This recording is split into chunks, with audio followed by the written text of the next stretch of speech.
We are following multiple stories tonight. In Federal Hill, residents are demanding accountability from city leaders. What they say needs to change in Baltimore. But first, is the group violence reduction strategy actually behind the decrease in violent crime in Baltimore?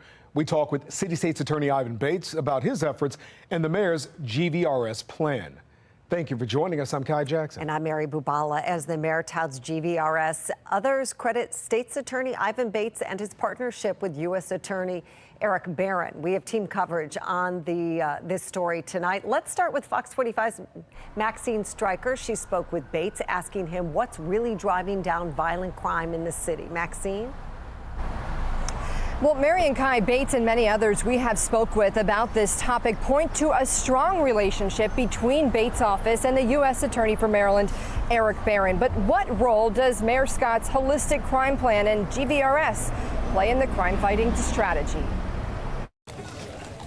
In East Baltimore Tuesday, the city and state's top leaders came together to talk crime. As the city is on pace yet again to see less than 300 murders, Mayor Brandon Scott continues to tout the historic reduction in violent crime, standing by a pillar of his holistic 5-year crime strategy, GVRS. The folks who are at the most highest risk of being the victims or perpetrators of gun violence, those are the people we'll focus on. We will be offering services. They will be getting those letters from me that says, hey, this is Mayor Brandon Scott. I know who you are. I know what you do. I want you to stay alive for you and your family. We will give you every resource you can imagine to change your life. But as GVRS prepares to expand to another district, many are questioning if the program is what's really behind the decline. In your opinion, is that working? Is that what you would attribute the drop in violent crime, homicides, shootings to?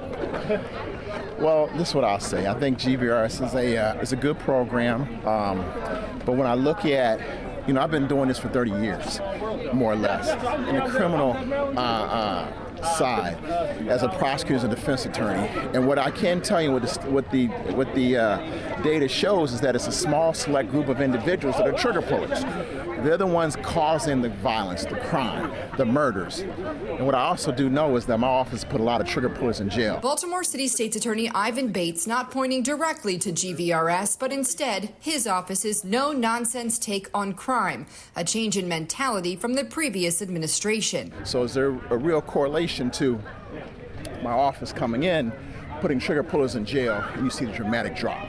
And that's what we're hearing. People are saying it's your office, it's your partnership with Barron that they believe is contributing to the decrease in homicides and violent crime. Well, I've always liked to say it's a we, but we also have to look at programs such as ROCA. We have to look at the faith-based organizations and communities saying we're not going to do this anymore. But I also do recognize that, GVRS has done something as well. But Bates says only 2% of his office cases came from GVRS last year, about 70 cases. Instead of GVRS, many point to a strong partnership between City State's Attorney Ivan Bates and U.S. Attorney for Maryland Eric Barron. It's very easy for the mayor who's in a political bubble and not in and out of courtrooms, not in and out of jail, and definitely not on the street to think that his policies are working. But the bottom line is the prosecution of gun cases and the incarceration of illegal gun offenders, especially on the federal side, that's what's making all the difference. Last summer, after Barron announced his Al Capone style of prosecution and Bates took office, there was no spike in summer crime.